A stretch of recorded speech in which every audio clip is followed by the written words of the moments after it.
এবার রমজান শুরুর সম্ভাব্য তারিখ আগামী ১৯ ফেব্রুয়ারি। সময় ঘনিয়ে আসলেও রমজানে চাহিদার শীর্ষে থাকা খেজুর, চিনি ও ছোলার মতো পণ্যের আমদানি প্রত্যাশিত পর্যায়ে পৌঁছায়নি। চলতি মাসে এলসি খোলার হার বাড়ায় সরবরাহ সংকট কেটে যাবে বলে আশা ব্যবসায়ীদের। তবে বাস্তব বাজারে দেখা যাচ্ছে না তার প্রতিফলন। বিশেষ করে সৌদি ও তিউনিসিয়ান খেজুরের আমদানি কম থাকায় খুচরা বাজারে দাম ওঠানামা করছে। ভোজ্য তেল ও চিনি আংশিক আমদানি হলেও ছোলা ও খেজুরে রয়েছে ঘাটতি। ফলে রমজান কেন্দ্রিক চাহিদা বাড়ার সঙ্গে সঙ্গে সরবরাহের চাপও বাড়ছে।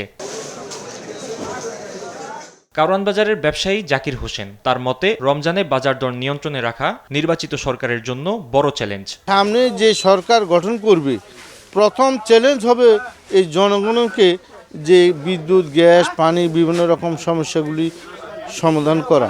যদি মালটা ঠিক মতন আসে, যেমন পেঁয়াজ, আদা, রসুন এগুলো ডেলিভারি হয়, তাহলে কোনো দাম বাড়ার কোনো আশঙ্কা নাই। আকিজ নিয়ে এলো বিশ্বমানের বেবি ডায়াপার মাম্মাম। কটনে সফট ম্যাটেরিয়াল, বাবুকে দেবে র্যাশ ফ্রি সুপার কমফোর্ট। গেল কয়েক মাস নিত্যপণ্যের দাম স্থিতিশীল থাকলেও ভোক্তারা বলছেন অতীত অভিজ্ঞতা বলছে ভিন্ন কথা। রমজান আসলেই রমজান আগে সবকিছু দ্রব্যমূল্যের দাম অনেক বেশি হয়ে যায়, হাই হয়ে যায়। সিন্ডিকেটের কারণে বাজারে বিশেষ করে ছোলা আর যে রমজানের যে খাবারগুলি আছে এগুলির দাম অটোমেটিকলি অনেক বেড়ে যায়। মধ্যবিত্ত লোকের জন্য একটু কষ্টকর হয়ে যায়। রমজানে তো সবসময় আমরা একটু চাই যে কমের মধ্যে নিতে, যাতে সাধ্যের মধ্যে সবাই কিনতে পারে।